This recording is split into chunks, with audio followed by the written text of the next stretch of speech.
What's up, everybody? My next comedy show will be on February 16th and 17th in San Jose.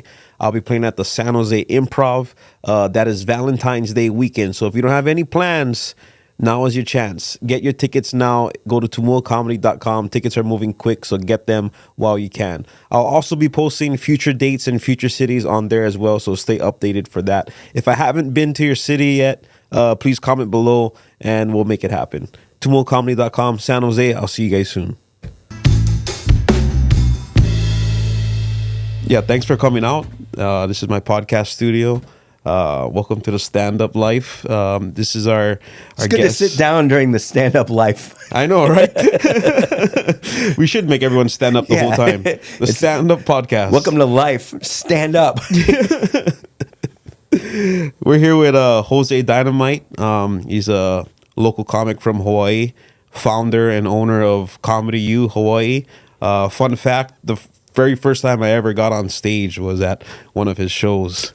And he's been with me from the beginning, so thought I always have to have this guy on. So what better way to have you here? Thank you. Yeah. It's an honor to be here. Yeah.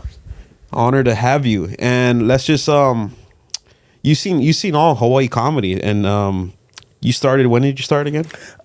This year makes 20 years. 20 years. Yeah. I was doing the math the other day. I'm like, oh my God, it's... So 2004. 2004. Yeah.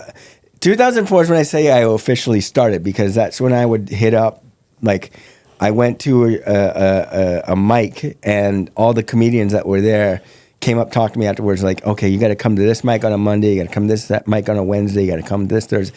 And I started actually going, like, joining the circuit and just hitting the mics dedicated every single week. That's in Hawaii? That's here in Hawaii, yeah. Oh, wow. I didn't know they had that much mics back then. There weren't. It was very limited at the time. I had, fun fact, tried comedy in college in 1999, and then about 3 years later in 2002, when Laugh Factory first came out. But that was just like... Oh, that's right. There was a Laugh Factory in... Yeah. At a hotel? At a hotel. It was at the Queen Kapiolani Hotel is where they first set up. What hotel is that now? Is that It's still the Queen Kapiolani Hotel. Yeah. So it was over there right across from the zoo. And it was a great showroom. And ironically, the very first time I did a show there, they were bringing in headliners from the mainland. And the three, I don't remember the third headliner, but the first two headliners that came out was Joe Coy and Ralphie May. Oh, for real? And, at the Laugh Factory. At the Laugh Factory. I forget who the third one was that came out there. But and then, after that, Joe Coy, he started coming out here religiously. Right. And then I think he did Wave Waikiki was the next time he did he did Pipeline. Yeah. And then started doing like the Blaisdell and the bigger shows. Yeah. Ralphie May, the second time that he came out, he did the Pikaki Room over at the Blaisdell Center. Oh, that's smaller room? So the small room inside the convention hall. There's like a 300-seat, small venue. I know they there. have small graduations in there. Yeah. So that's like when my daughter graduated Hawaiian Airlines, that's where their graduation was. Yeah. So that's where Ralphie May was. And then he obviously blew up and got bigger and stuff. So that's just a little fun fact that when I first started, Joe Coy was beginning to...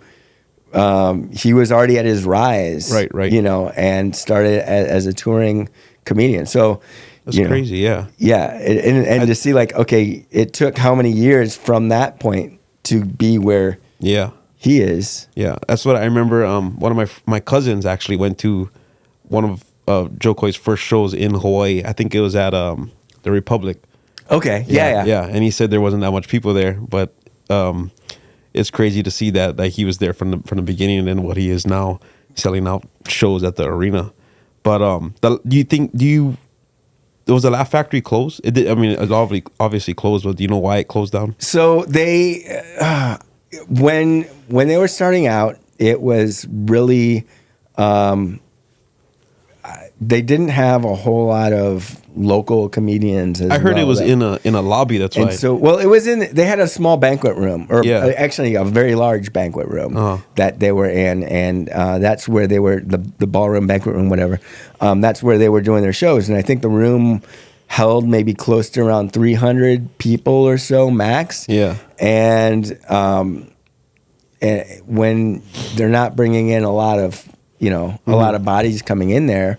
I can only imagine that as promoters, you're struggling to really make it work, make ends meet. Yeah. And then eventually, because it was John and Ellie Schneider were the ones that were running Laugh Factory, and it was I believe it was just a franchise out here, right? And so they had the name, they had the rights to it, and so they were bringing out a lot of the Laugh Factory comics out here, and that's when they started doing shows at like the Blaisdell and other places, and then they opened up and just kind of moved from venue to venue. I'm not sure why they ended up closing the franchise. I can tell you from what I've seen, I can only guess, like, it's a lot of work, promoting and like, sometimes you're paying someone who has a name and has a following elsewhere, but maybe they don't have that same type of following here in the islands, and it's expensive. Yeah, because I mean, I personally think like having an official comedy club spot in Hawaii would be great, like one of the big like Laugh Factories or the Improvs, because we don't have that. I mean, we talked earlier off the mic about the no vacancies one, which is I guess kind of like a comedy club, but limited to performers, not pretty much like mainland comics coming in, like an actual club. And then we have your spots as well, which is pretty much our Hawaii comedy club scene, right? I mean, what are you running right now? Tuesdays? I'm running Tuesdays at Hawaiian Brian's, and then Wednesdays at Anna O'Brien. So I'm going into an established venue that's a bar and a multi-purpose room, and I'm only there 2 nights a week. And then occasionally, if I'll have a show that comes up on a weekend and I bring somebody in, or shows at Blue Note that they allow me to promote shows. But as far as like me looking into like, okay, making that big leap of faith of signing a lease on a property and opening up a comedy club, like, I've thought about it. Yeah, would you ever do it? I'd be too scared to pull the trigger. I honestly think it's better off for me, at least right now, to go into a place where I can team up with somebody that already has taken on that risk, and I can bring the value of trying to bring in customers and bringing in business for them without me having to, pay a dedicated lease and mortgage and stuff like that. And I see a lot of businesses struggling. So it's tough running, especially running it's like pretty much running a restaurant. But you're trying to bet on comics and yourself and people coming in. But yeah, I mean, I personally want to thank you for providing venues for us local comics, because if it wasn't for your shows, I wouldn't have a place to work out. You would have found somewhere else. If you wanted to, you guaranteed there would have been a place for you. I can guarantee you that. I would have to put it on my own and all that, but it's always, it's easier for me and other comics to just practice and just have a spot to perform in front of a live audience, because we don't have comedy clubs here in Hawaii, right? It's so much easier in the mainland, like LA or New York. There's so much spots people can get up, but we gotta just, and you provide it for us, and you gave a lot of comics opportunities. Talk about how it's all with ComedyU, right? When did ComedyU start? ComedyU, I think this year makes 10 years. 10 years. I think I want to say, this is 10 years. Because I think for me it makes 7 years, so it must have been 3 years old when I started. Around that time, yeah. So it was I want to say it was January.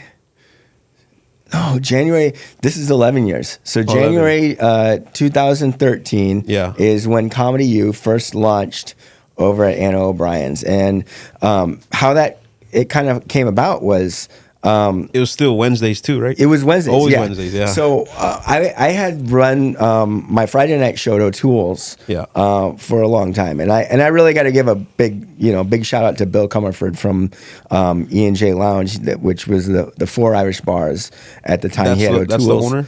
So yeah, Bill was the owner. Anna's too. He owns Anna's. He owned O'Toole's at the time. Yeah. And my regular job, I do radio advertising sales. Right. And so he was a client of mine. And for the longest time, I'd go into O'Toole's and I'd always see that back room, and it was just like, man, this would be a perfect room for comedy. And eventually, after working with Augie for 9 years as an opener, it was kind of time for me to like, okay, I'm gonna try and do my own thing. Mm-hmm. And I decided I wanted to headline my own show, and that's where I created the Jose Dynamite and Friends over at O'Toole's. Every Friday. Yeah. And about 11 months in, Bill and his partner Fred at the time wanted me to move it to Anna's because they were like, Anna's needs to have some business. And I didn't have enough faith in myself to be a draw on a Friday night over at Anna's to fill in that space because it's much bigger. And I said, well, let me think about a concept and I'll come back to you with the proposal. And so the idea that I came up with, and I teamed up with Patrick Tyrell to found ComedyU, is we wanted to make it a featured show with an open mic. I wanted to do a different night of the week. Mm-hmm. Wednesdays have historically been really good nights for comedy here in Hawaii. I don't know if it is like everywhere else in the world, but for some reason, Wednesdays work really well. And I think it's like far enough from the weekend. Mm-hmm. It's usually early enough type of event where people, if they do go out and they have kids, they can still get back where they're not, hungover the next morning. They can still have a good night out.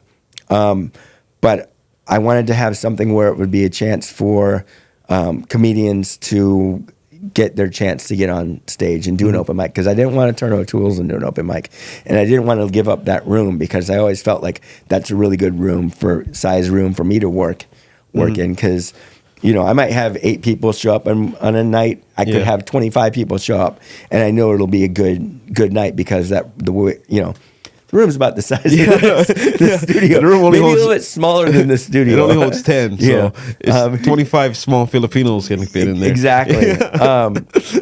Or 4 Samoans. Yeah. So I teamed up with Patrick. Patrick, he was just starting out in comedy. He was maybe about a year in, maybe about a year and a half in or so.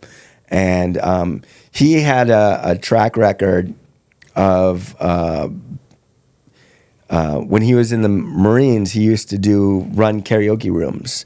I didn't know that. And yeah. So he had that background. Plus, being in the Marine Corps, I knew like, okay, this is somebody that knows discipline and will be dedicated and know how to do the work. And we'll so when we teamed up, it was a really great partnership, and it became really successful. And being close to UH and university, that's where we came up with the ComedyU. Yeah. So it's so funny because when I was in college, I started doing comedy in college, and because UH is right there, and so every time I would drive by or walk by, I would see the ComedyU sign. This is before I was into comedy, and I always wondered like, what is that? Is that like a school that teaches comedy? Yeah. That's what I always thought. But I would see the flyers. I would see it all. Even to this day, I was telling Yoda we were eating at Kimchi 2 for lunch. Did you see like the kitty pineapple pie? Yeah, we've seen all your flyers. We've seen Kenny's flyer up there, and I was telling Yoda, I was like, I wonder if Jose actually does this and physically goes out. Does he have runners that do? I do. I do all of it. I do all of it. So if you see, I seen one in A&G's in Waianae. Yeah. That was me. I was like, "Oh, these flies are everywhere." So that's one thing that I love about you is you still have that, that guerrilla advertisement mentality. You have to. Yeah. I mean, even today with all the social media and all that, you still think flyers are important? 100%. I mean, okay. So here's the basic thing for me. Like and ComedyU, I have maybe less than 3,000 followers on our social media, on my personal one and the ComedyU social media. It really hasn't blown up yet. And, we try to pump out as much content as we possibly can, but we're so busy doing other stuff. A lot of it is usually like, okay, informing people what the next show is that's coming up.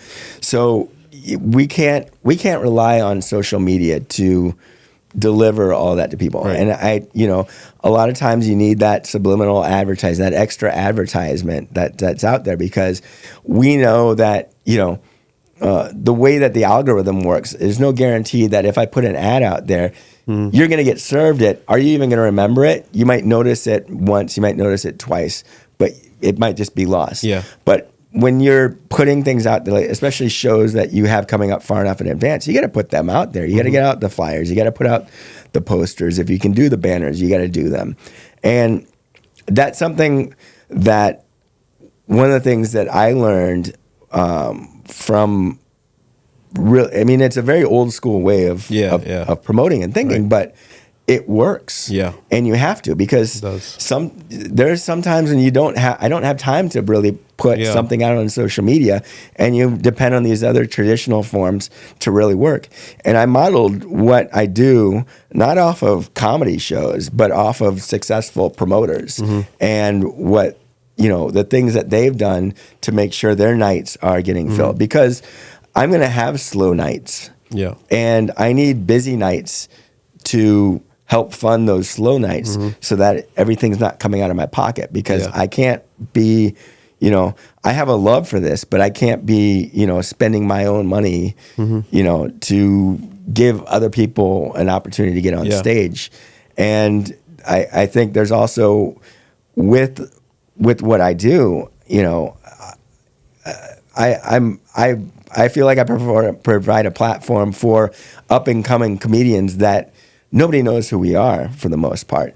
And this is a chance for you to get in front of an audience and perform, as opposed to being at, some of the other open mics where it's only comedians in there and you're performing to the back of the room. Yeah. So you're not really getting a true assessment of how good your material is, because you're playing to people that have, twisted sense of humor, that they love the dark stuff, because you're not playing to normal people. Yeah, as comedians, that's what we have a tendency to kind of like, we're gonna take it as far to the edge as we possibly can. And when you're in a room where everybody takes it to the edge, it's like a bunch of lemmings going off a cliff. And there's been so many times where you'll see comedians that are only playing to other comedians, and that's their comfort zone, but they might never progress beyond that, because they don't want to put in the work of having to perform in front of an audience and kind of take an objective, I guess it's objective look at their, take a step back and look at their material, and instead of like looking at their material like it's their baby, they need to protect this. They need to look at it as like, okay, I made this. Is it good? No? Okay, let me take it and reshape it there. Right. Yeah, totally. I mean, when you first started doing comedy, where was the open mic spots that you would play at? So, Sharky's Comedy Club was over at Hilton. No. Hey, this is way before that. Way before that. So when they first started out, they were inside of All-Star Cafe, which was in Nike Town in Waikiki. So on the corner of Kalakaua and Saratoga. Yeah. Right where there's like Nike Town, Banana Republic, and All-Star Cafe. And so it was upstairs. On Thursdays is when they would do their open mic after the main show. And that is where I got my first start. Like, that's the first time I went there. And then I ran into some of the other comedians, and they said, hey, you should come out to Mondays at Gussie Lamore's, which is, I don't even know where that is. It doesn't exist anymore. It's a parking lot. It's a used car lot right next to, I think it's an Acura car lot now, next to the hotel, the big hotel with the by the airport with the painting. Yeah. So And that was like a huge. They used to do oil wrestling there. It was a shady place, and it was huge. It held like 600 people, and you would have like 8 people there, and maybe sound is echoing. It's echoing. Yeah. It's loud. Most of the people there are comedians. If they're not comedians, it's a few like very, very, very good friends that are willing to go sit through that. Yeah. And they called it combat comedy because it's like you're just pulling teeth to get anyone to pay any attention to you. Where was the worst place you performed comedy at, venue wise or environment wise? I remember we did a Project Grad show at Campbell. Oh my God! At like 3 a.m. So that was, I want to say that was one of the worst venues to perform in, except we got paid. Yeah, so it's not that bad. But that was difficult because we were in like I remember we were in like a woodworking warehouse. Like and it was Campbell Industrial. And it was just this massive, huge open area. Yep. And we're like everyone was kind of tucked in to the little small part, but then the big wide open area is behind us. Yeah. So when we talk in the mic, everything is echoing. And you forgot they were sleeping. And the kids were all sleeping. And Daryl was just going around like talking to everyone that was sleeping. Don't worry, little buddy. It's okay. You don't have to wake up. It's okay. And, oh gosh, we had to do a long time too, like 20 we plus had to do minutes 20 each. minutes each. Yeah. So because that was like you, 4 of us. me, Jasmine, Daryl, Jasmine. I think that's it. And was Derek Reimers there? I don't remember. Oh, maybe. Yeah, I think so. But yeah, it was no. Was it Kenny? Or Andrew. Maybe Andrew. Maybe Andrew. I think it was Andrew. Yeah. But I think because I remember him doing his penguin stuff and they didn't react. Yeah, and or his seals. Yeah, and Jasmine did the best there because she actually graduated from Campbell. And so she was the most recent. Like she could relate to all of them with all of her material. That one was challenging. So, but yeah, Gussie Lamore's that was not fun. Wasn't the best, but it was. When you're starting out, they tell you just get on stage and try and do as much as you possibly can. And then I opened up my own. I attempted to open up my own mic at. Do you remember we used to do this place on stage? On stage. Yeah. So over there, they had a spot. So they had like a Tuesday. They had a music open mic on Tuesdays. Yeah. And so they let me and a couple of other comedians come in there and do it. And so we'd come up and they're like, okay, you guys have an hour to do this. But there was like only 3 of us. And one of the ones that kept coming up, he would bomb so bad, but then he'd get mad at the audience and just attack the audience for not laughing at his joke, not getting his jokes. And he never understood the concept. Like, hey, you need to be able to relate to people. Like, you need to be able to, like, is he still doing comedy? No, thank God. Oh. So the venue politely fired us from performing for free at an open mic. They're like, yeah, no, we don't want comedy anymore.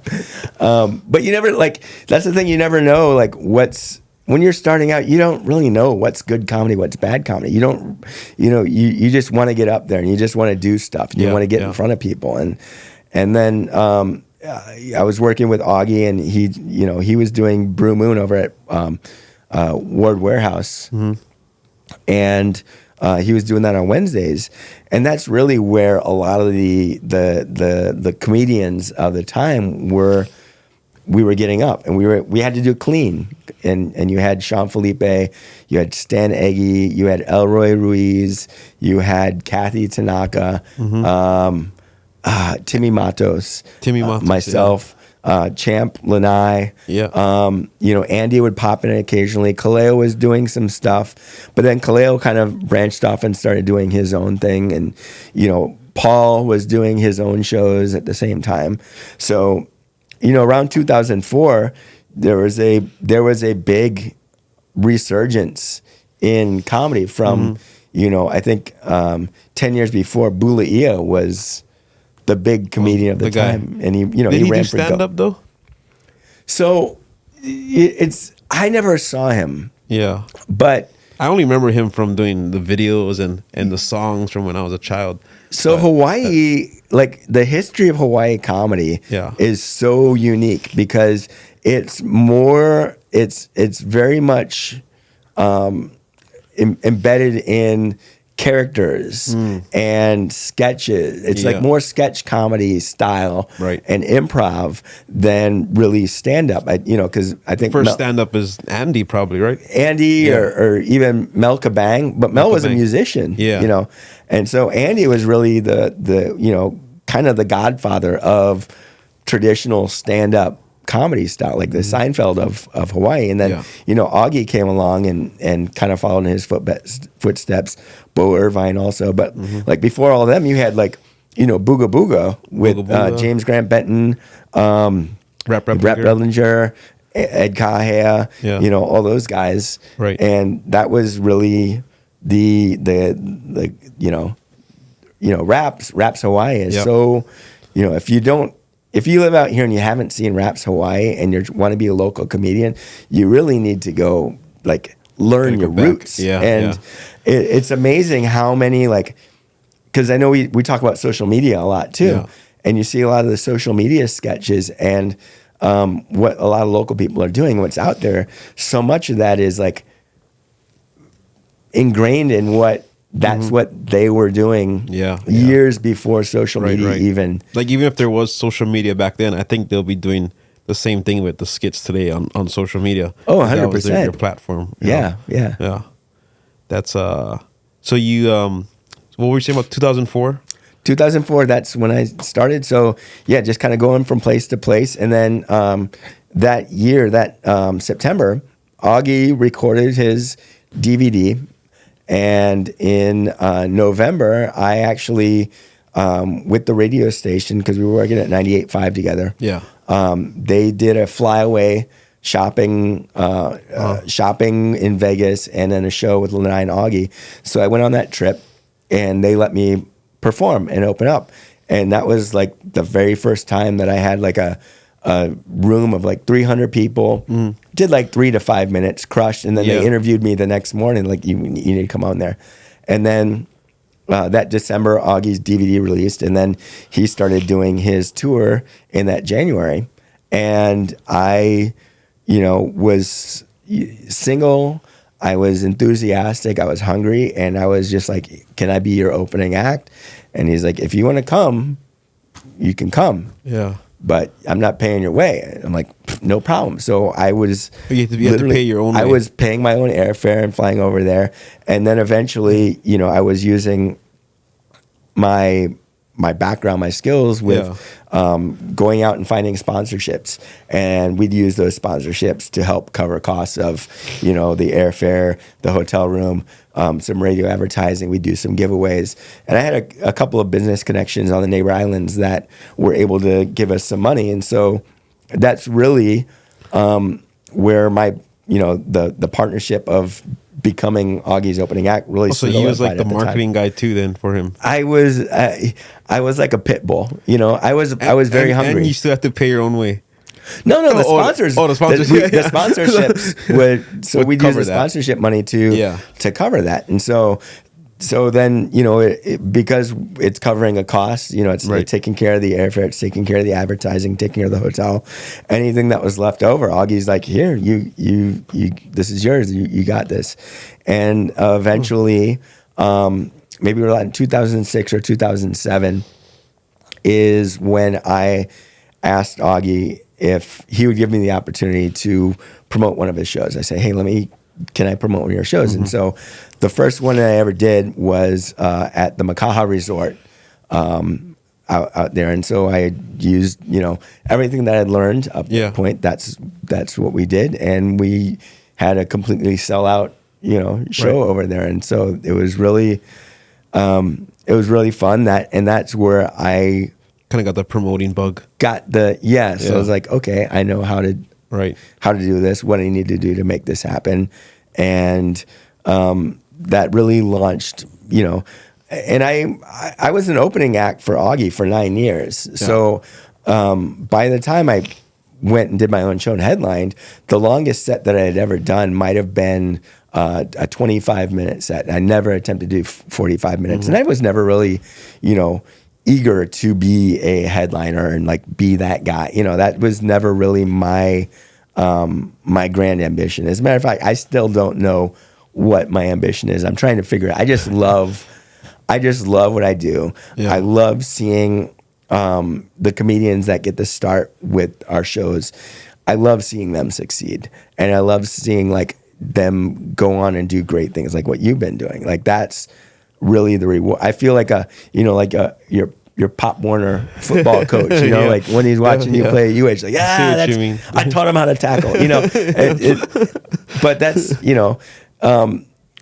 really that's, I was a sponge for a long time. I was not trying to be too ambitious, but I wanted to be part of a good show. And I've always felt like my role is when I'm on stage, you're the opening act. Your job is to warm them up and do a good job and put on a good show, because ultimately I want to give, these are your fans that are coming out. Like when we do your shows, these are your fans. They came to see you. They didn't come to see me, but I want to make sure when I'm on stage, I'm helping give them their money's worth, that they're like, oh, wow, this is great. And I also like to make sure that, we're representing Hawaii comedy. That Hawaii comedy is, people see it, it's like, this is good. I want people that discover our shows for the first time that come out like, oh, I never realized that some of these comics that go to an open mic would be good. That's where I learned from doing those open mics where they kicked us out. Like, okay, the openers make a big deal. It's important.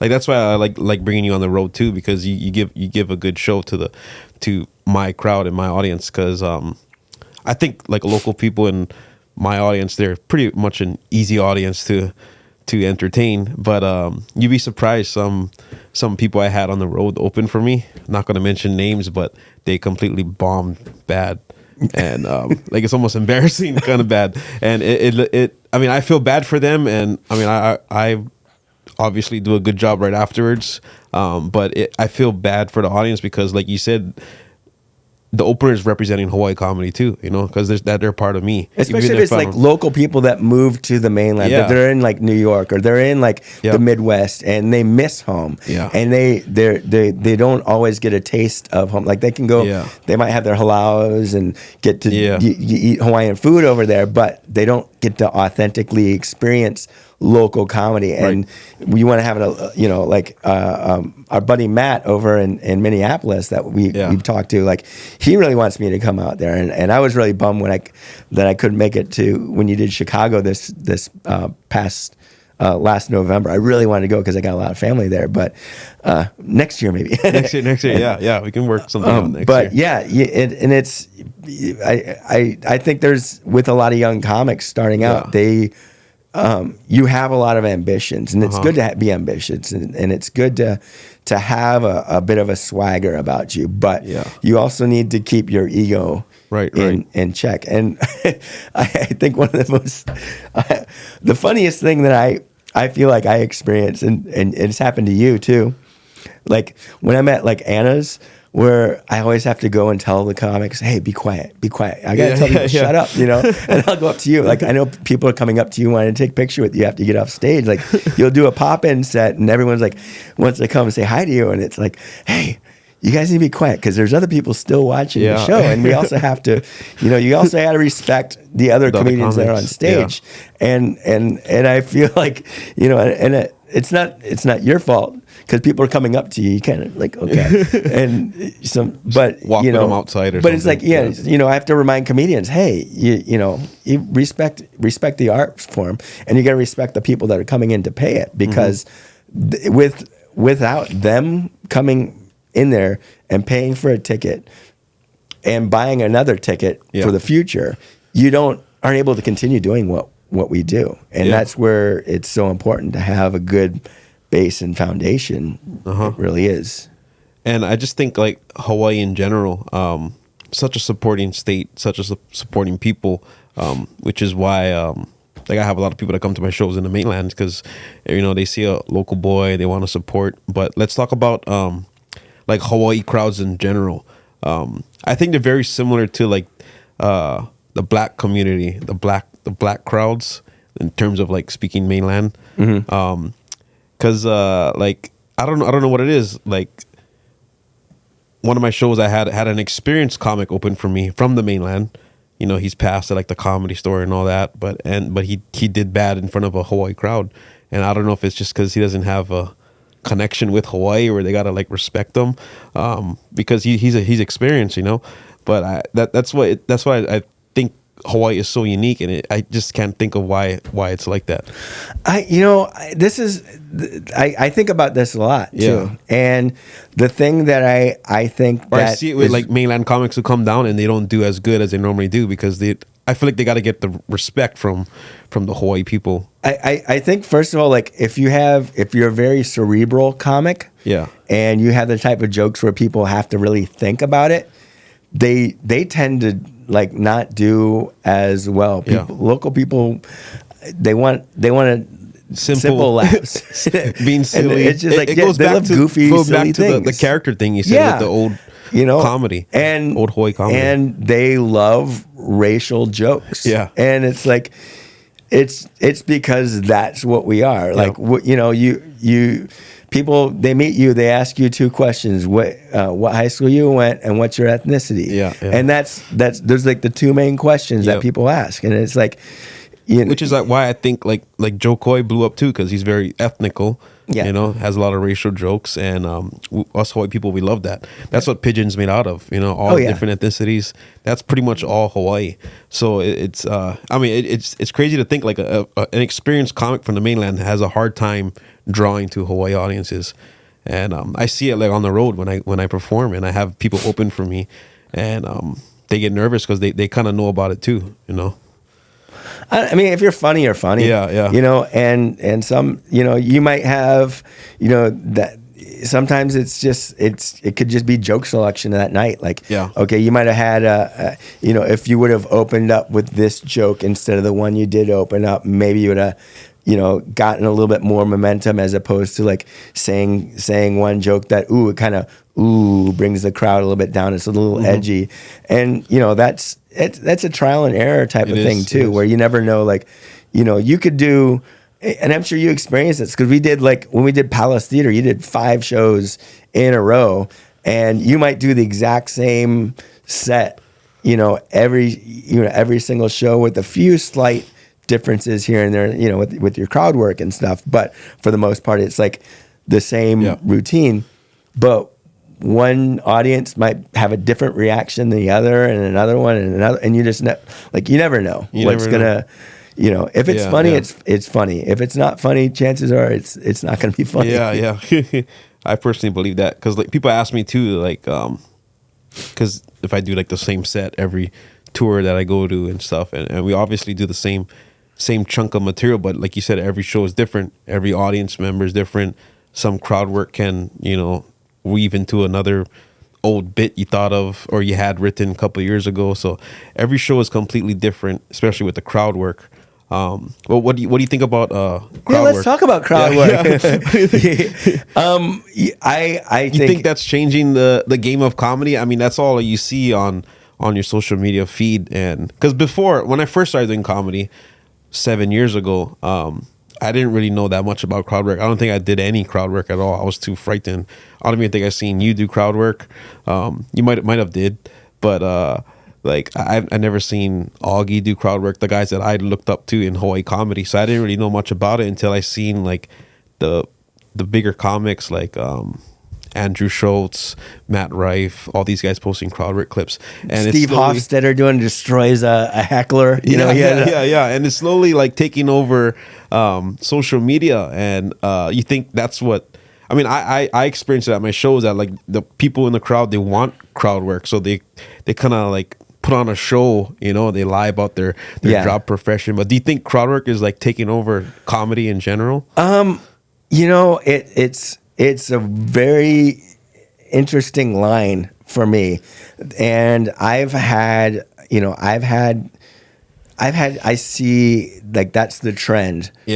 but that's more of the That's trend the on the word, trend. social media. Yeah. And I get why a lot of comics will put that out because, you, for example, because you really got your launch with your TikToks and Instagram putting out the sketches and the videos. Yeah. And, over the last couple of years, your stand-up has just really blown up that it's not as, you're on tour, so it's not as easy probably to put out that type of content. But you're gonna have to keep putting something out, right? Yeah, yeah. Because you need to have the interactions and the engagement, and your followers want to see more of you.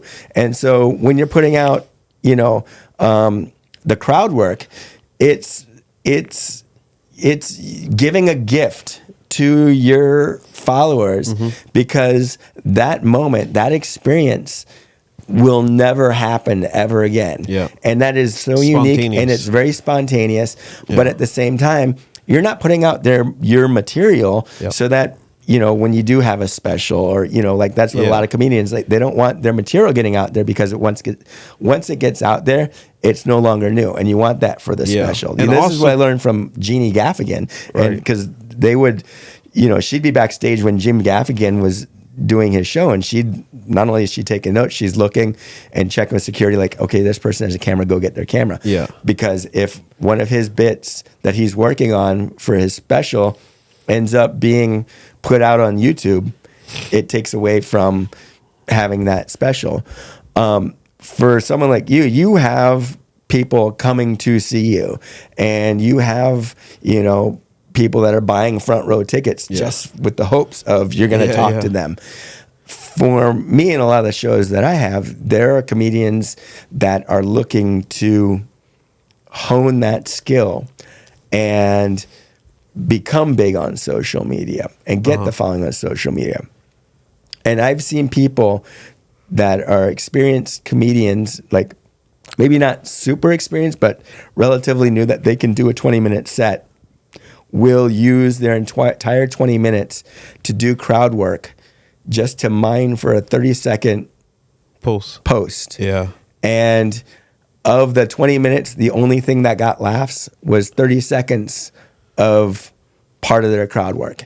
Yeah. And for me as a promoter, I'm just like, you're not giving, this is not an open mic. Do not treat this as an open mic. It's not crowd your doesn't show. want to see that. The crowd doesn't want to see that. And also at the same time, you have, if you have a lineup and 4 comics in a showcase and all 4 comics are all doing crowd work, the audience is going to get burned out. Yeah. Especially you have people like, hey, where are you from? Yeah.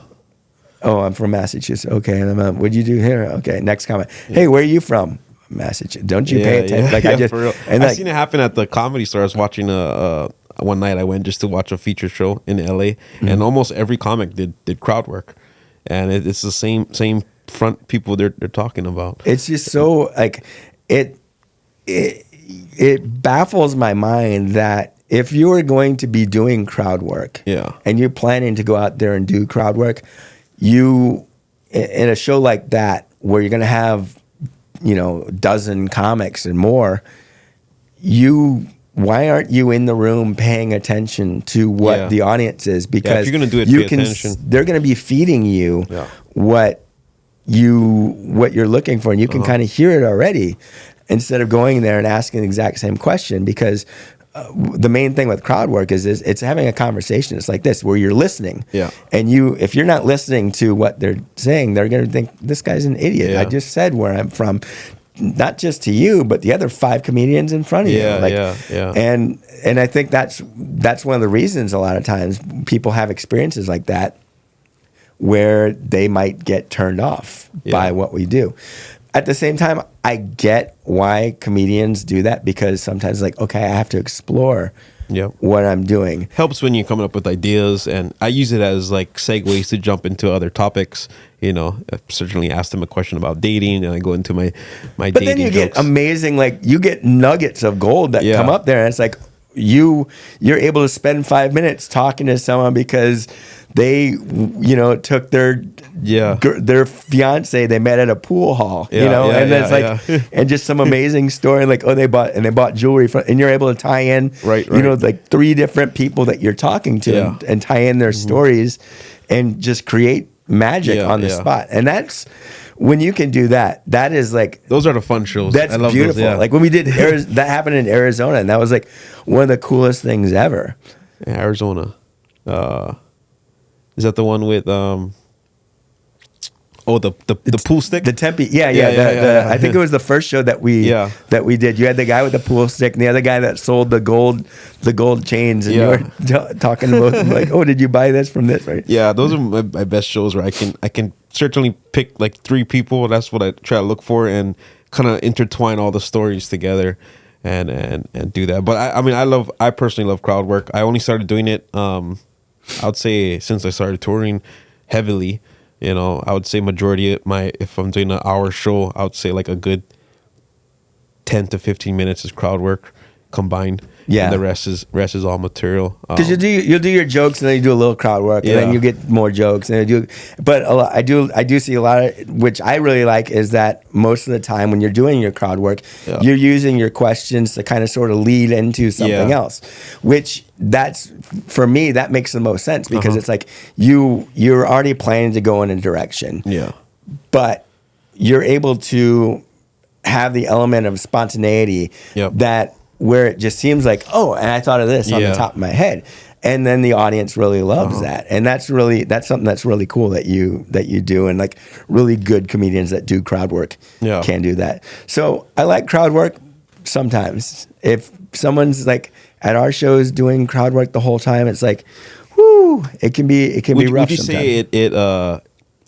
more people are doing crowd work at your shows now?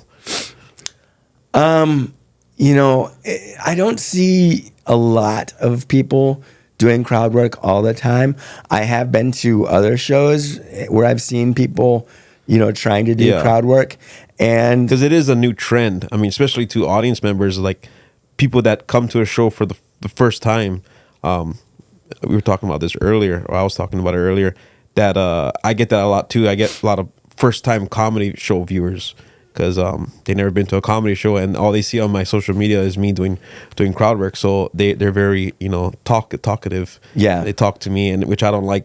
I don't like people talking or heckling unless I'm talking to them. Yeah, but that's a bad illusion. I feel like first time comedy goers see or feel right now is like, oh, that's how these shows are. We just talk back and forth with people. It's not like that. It you know what? Even first time comedians. Yeah. So you see a lot of today too. They're trying a lot of comedians that will come up on stage, and what they've seen is they've seen the Andrew Schultz and the Matt Rife and you, and they think, oh, I'm funny, so I'm just gonna get up there and just talk. Yeah. And there's no understanding of joke structure. They don't have anything kind of written down. And everyone's first time on stage is going to be different, and everyone's style is different.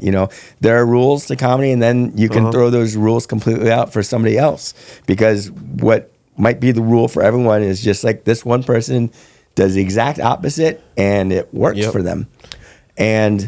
But you'll see a lot of, I know one of the things you wanted to talk about also is social media and like influencers. And there's a lot of people that I think, and I've seen, like T.I., for example, he recently started doing comedy. Yeah. And, he's able to go off of his name. Yeah.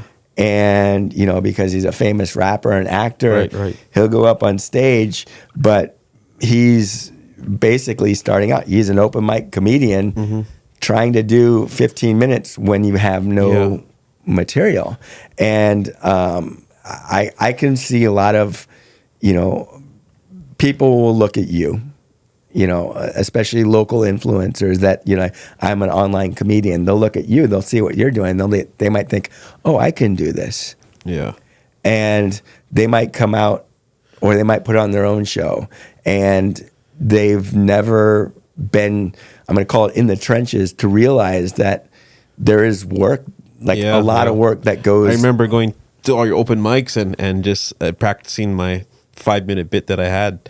Because people don't know that before I did the skits, I was doing comedy. I never did skits until like the pandemic hit. So people think it's the other way around. Like I did skits and sketches on social media and then tried comedy. But when I started posting comedy stuff, I already had like 2 years under my belt with ComedyU. So I've been. And you were doing your own show over at Honey's on over in Golf Course. Yeah. So you know, people don't realize, like, so I could foresee a lot of people that want what you have or want to be like what you do, but I don't know if they'll be willing to kind of put their ego in check that, hey, I got 100,000 followers. Okay, good for you. You got 3 minutes. Yeah. You know, they might look at me like, oh, who's this guy think he is? Like, well, I want you to be good. Yeah. You know, I don't want you to come up, like, I don't want to put you on and use you as like, promote you as a headliner just because you'll have, you know, a couple hundred of your friends come out and watch you. I want you to be funny. Mm-hmm. I want, like, that's really the whole thing that I want to see. I want to see success with that. And I don't know if there's going to be a lot of people that are like the social media influencers that want to do that are willing to come out, sign up for an open mic and wait, you know, for their 5 minutes in front of an audience of like a couple, you know, a few people to a dozen people, and maybe they're at the end of the list and they've already watched people leave, and they're like, wow, I'm only going up in front of other comedians. But that's all part of the journey. Yeah. And you know, people look at you and they think, oh yeah, he's just naturally funny. He's got his sketches, or like, oh, his uncle was in played for the Dallas Cowboys, so he's got. It's like, no, you put in work, and people don't realize, like, not just showing up to the mics. You showed up to a lot of I would be doing workshops, and you would show up there, and this is even like after you're selling out, like you sold out some Blue Note shows and you still signed up and came out to, you know, some of the workshops, and like, okay, I need to work on these things because there's dedication. There's way more that happens before you go on stage that people don't even realize. Like, it's tough. I think, I like a lot of the jokes, some of the jokes that I have now is, they're only been polished from when I first started, you know, like I could see them evolving, and just from me getting on stage often and seeing what works and what's not, and finding my voice. How would you, let's talk about finding your voice, because I didn't really understand that when like you would tell me this, or even because I took a comedy class at UH, and they would always talk about finding your voice. I'm like, what do you mean? I can hear my voice right now. It sounds fine. Oh no, people don't understand. And but even like right now, I feel like I still finding my voice, or finding like my style of comedy, but I'm slowly starting to get it. I think you are still fun. I mean, you know who you are, and you know who you are on stage, and you've found who you are, but there's going to come a time like, okay, I need to get another hour. And that's where you're at right now, is because you already, you know, you've done a couple of mainland tours now, and you're getting ready to, like, okay, you need to start creating new content. You filmed a special at Hawaii Theater. You need to come up with a new headlining set, new hour. And this is where you're truly gonna, I think, really find your voice once you get that. I mean, you found it, but I think it's gonna come out even more so. I think so too. Yeah. And you know, I think there's I don't know if I can really identify like what finding your voice is, but I think when the audience sees you being vulnerable and honest and funny, when you're not trying to be funny, you know, like I've seen people that they write such great jokes and their jokes are funny, but they don't know how to perform them. Yeah. Or, you know, what helps me is, since I've been doing crowd work a lot, I've noticed the voice in me when I would come up with a joke on the fly, or I would come up with like a callback to an audience member, and that's right there. I feel like, okay, that's where I'm getting back to Definitely, my voice, because where you can kind of sense it a little bit. It's coming out right there, and it's natural. Yeah, and it's you just gotta take that and put it on with your ideas on pen and paper, and then deliver that. Exactly. And I think there's a lot of really talented young comedians that, you know,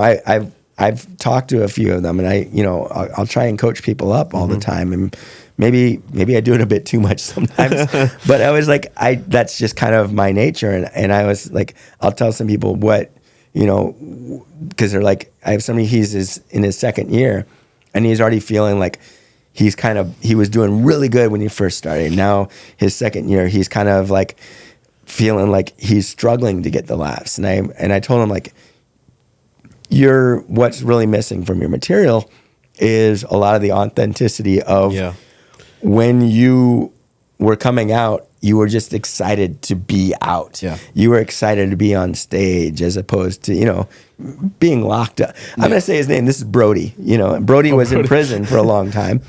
And Brody, and he's a newer comic, but a lot of his voice and a lot of the jokes he does comes from his experience of what got him in prison and what he was like before he came out and became a sober person and got married.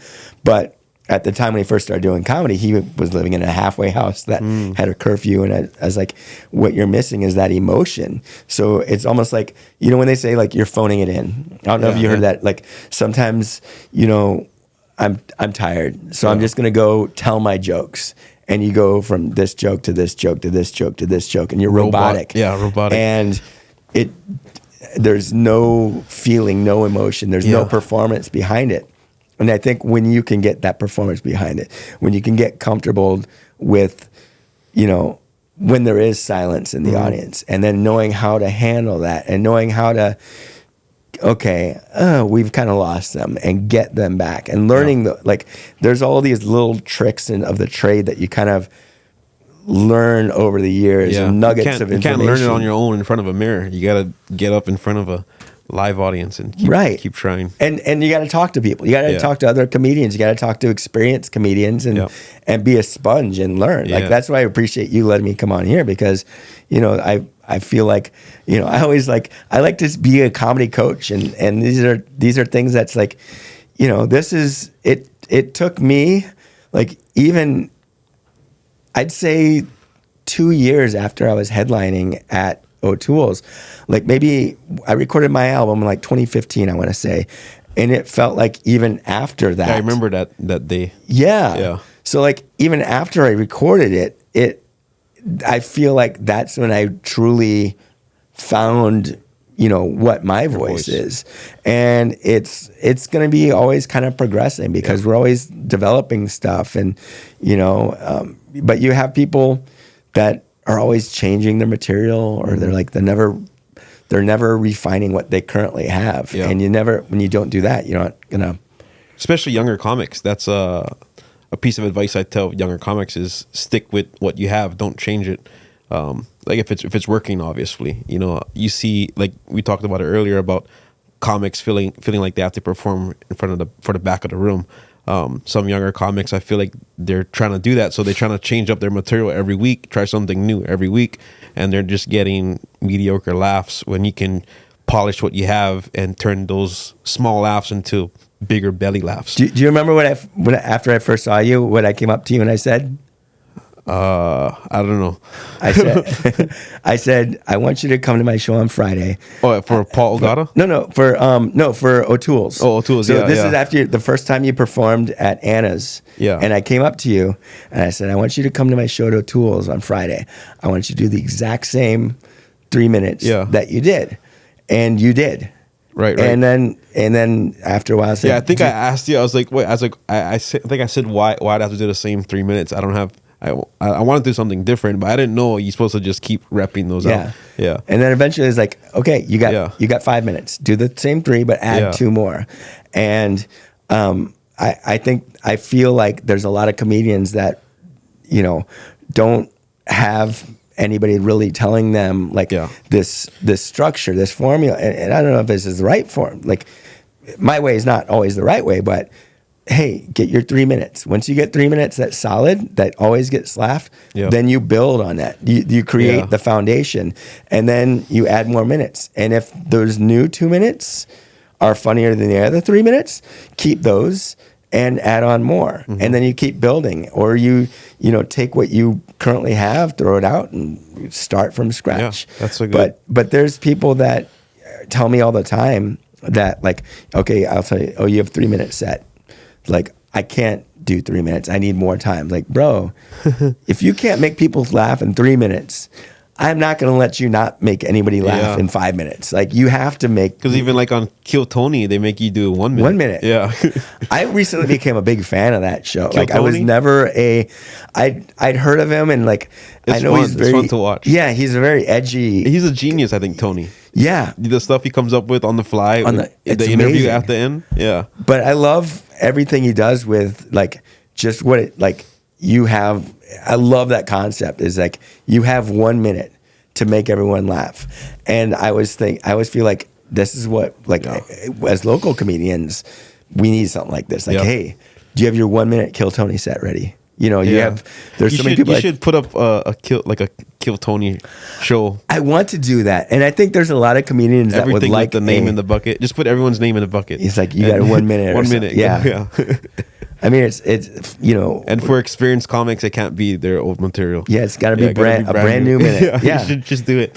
I kind of want to do like a 1 minute marathon where it's like, okay, see if it's good, you go back again and do another minute, and like at the end of the night, whoever is the last man standing gets like a cash prize or something. I think Chino from Maui. Yeah, I think he tried something like that at the playground. I remember the same setup with Kill Tony, where it was him and maybe two other guys on stage, and they would do the open mic, and they would kind of talk back and forth afterwards too. Yeah, I like that. Just hear what they say. Oh, here's a tag. You should try saying this, and like.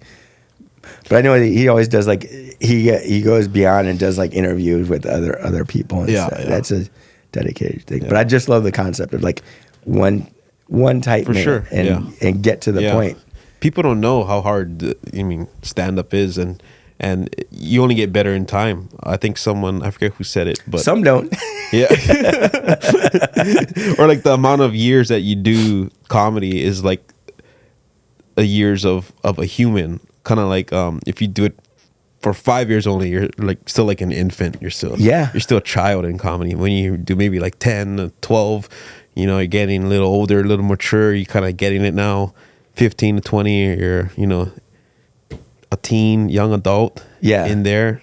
30 years, you're like a seasoned vet already. And I could see that with like Joe Coy. He's been doing it for over 30 years. All the like Sebastian, all those guys, they're already at their peak level. But it really is like that. The amount of years, you just get better in time. I remember seeing a clip of Louis C.K. like maybe 20 years ago, when he was like maybe 10, 12 years of comedy in, and it's totally different than his style now. So not even your comedy gets better, but your whole voice, and it could just show like it took him 25 years to find his voice. Oh yeah. Yeah. Even Bill Burr. If you watch some of his stuff where he was talking about like when he was first starting out, and he was kind of like a happy-go-lucky kind of guy, and it took a long time, and eventually like he got to the point where he was just, I guess, really just fed up and frustrated. Yep. And he just decided, he said, he threw it all out the window and came on stage just kind of angry. And that ended up being like a moment, a weird aha moment, and we all have our own, like, in our own personal,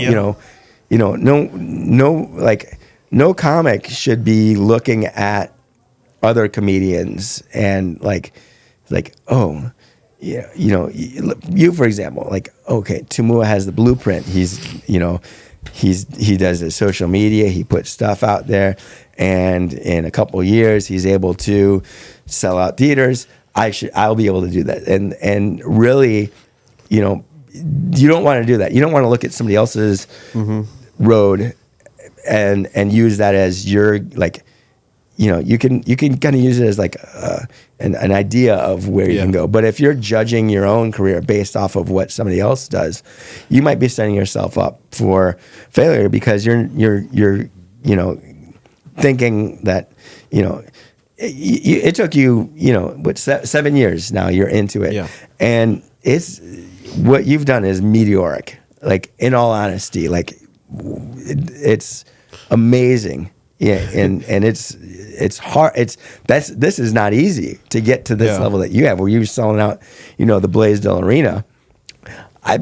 I will never sell out the Blaisdell Arena. I already know this in my head. Like it ain't gonna happen. It ain't gonna happen. Maybe the Peacocky room. Maybe the Peacocky. if they put up curtains and close off half, and then the back room, if we set up like 10 tables with like 2 chairs at each table, make it a Valentine's show, 10 couples, sold out the Blaisdell. Well, yeah, I mean, it was tough to get there, but it did happen quick too, and a lot of it is because of social media. That helped me a lot, but thank you for that. I feel like it only gets harder, like right now, like I'm trying to flip a whole new hour and come up with new material. That cannot be easy. Yeah, it's got to be so hard. What's your process of new material? Yeah, if I ever, so I have like a list in my notes of like future premises that I want to work on. I would like have the idea, let's say like, I don't know, shopping at Walmart, and I would just write down, I prefer handwriting rather than typing. Just write down all the ideas, or try to come up with like a whole bit, 2-minute bit or whatever, and then get on stage, whether that's your show or an open mic, and just kind of play around with that, and then just keep trying it. For me right now, it feels like it's easier to come up with the idea on stage rather than writing it down. Before, I would write word for word and say word for word. Now I try to write as much as I can, and kind of like I used to be so anxious and nervous about memorizing everything. Right. On the way to the venue. Yeah, on the way to the venue, I'll be in my car. I'll just be trying to memorize it, say it over in my head. And I'm pretty good at memorizing things. With like I took a few acting classes in college, but right now, I feel like I've come up with the best ideas when I'm just riffing on stage. I'll memorize as much as I can, or like kind of funny lines that I come up with, and then I go on stage and just try it. Now, are you practicing those funny lines? Like, okay, I this is how I gotta say it. Like, are you like doing like a voice recording? No, it's in all the car. Just all handwritten. Yeah, okay. Yeah. Wait till I get on stage for that. Unless it's like an accent I'm trying to, perfect, or if I'm mimicking someone, or trying to portray like a funny act out, then I'll practice it at home in the mirror. What's the worst accent you do? The worst accent? Shoot, I was trying to come up with a Mexican one. I'm still working on that. But I don't know any Mexican words, but I just would make up stuff like how they talk fast. Like ora se kana batana. I don't know. It's kind of like that cadence, like that. I just hear them talking like that, but I'm still working on that one. Yeah, that's pretty much how I do it. How do you come up with your process? So for me, I like to go through lists, and I'll just, what I've been doing lately is, when I'm trying to come up with new ideas, is I've gone back to old jokes that I wrote down. And this is what it's key. What you said is write it down. Yeah. And when I do my classes, is what I always stress to people is you got to write it down, because you need to be able to go back there and refine the jokes that you're going to do. Because if you put it in your phone, put it on a laptop, you never really look into it. Yeah. But this, you go in your notebook and flip back to it, and you can see like, oh, I scribbled here. And then, several years down the road, you might have an idea, and it's like, you know what? I have something that I wrote years ago, and I called them little orphan jokes. And it's like, I had a tag. This tag here is perfect for this one. I had some stupid jokes that I wrote years ago, and then it was like, if you're a pimp and you're rocking a bus pass, maybe you need a new business plan. Unless your business model is to be eco-friendly, green for the money and the environment, gold for the honey. And it was just a stupid joke that I had. And then years after I wrote that, I found out that from one of my old classmates that a guy I used to tutor in college was on To Catch a Predator as a pimp. Oh, wow. And so I wrote a joke kind of about that. And I was like, oh, I had all these little tags I could use that really didn't fit anywhere else. And it's like, now it has a place in a story where it kind of fits to go in there. And then other things you can do is you can go back to the stuff that you wrote a long time ago. I'm like, okay, let me rework this idea. Let me write a story about that. Right now too, like all the premises and bits I had when I first started doing comedy that never really matured. I never really used in my final hour. So I'm going back to that, and just now that I have more skills, I guess, or I know what's funny in my own voice, I'm just using those old bits and trying to punch those up as well. And that's great, because it is your own experiences and it's your voice. But now it's like, oh, I can take my new voice and put it in with the old voice and then build on it. And I always love doing lists and, like, you know, just coming up with different ideas, different tags. I do that all the time. It's like trying and come up with a different tag for, like, okay, like an improv game, you know, new choice for you. Try and figure out a different tag for it. Do you write every day? I can't. Yeah. I have a hard time. I don't know how to write. It's difficult for me to write every day. Yeah, I really wish I was Some people dedicated. do, which is amazing. I mean, I try to go on a streak. I would have I'll do maybe 2 weeks in a row, and then can't keep it up. That's my New Year's resolution, is try to write every day. That's good. Yeah. That's a good resolution. You know, I always find whenever I do the workshops, you know, it becomes very writing intensive in there. And I find myself like getting back to a lot of basics and like, okay, when everybody else is writing, I'm going to spend my time. I'm going to write too. You know, I'm not going to just have them do it and then me not do it. So, you know, you got to keep doing that. Yeah. I wish you luck on your new. Are you gonna do like the Seinfeld where he does like one a day, like a Post-it note, a joke a day? I don't know. Okay, we'll see. So far, I'm not doing well, but we'll see how it goes. Do you have any special shout outs you want to give out? Shout out to ComedyU, or where can they find you on Instagram? You can find me on at Jose Dynamite on all my social media. I'm probably the most active on my Instagram. And then follow at ComedyU.hi. And please come out and support some shows. And if you think you're funny and you want to do this, message us at ComedyU.hi and come to one of our open mics. Every Tuesday and Wednesday? Every Tuesday and Wednesday. Tuesdays is over at Hawaiian Brian's inside the Slot Key Lounge. That's an 18 and over show. And then Wednesdays is at Anna O'Brien's. That's 21 and over. So we have open mics usually after the feature show, every show, with an occasional, like we'll do a specialty type of show. Like at the time we're recording this, we're doing a headliners only open mic. So it's people that are more experienced, like someone like Tumua that can do a 10, 15 minute set of new material and practice that. Gonna try. And so, you know, and then we do contests, roast battles, all kinds of fun stuff. Yeah. Follow Jose Dynamite, ComedyU Hawaii, every Tuesday and Wednesday. Jose, thank you for being on the podcast. Thank you for the stand-up life. Yeah. And I appreciate the couch where I don't have to stand up. No problem. Thank you for being here, and thanks for being a great friend. My pleasure. Thank you. Awesome. All right.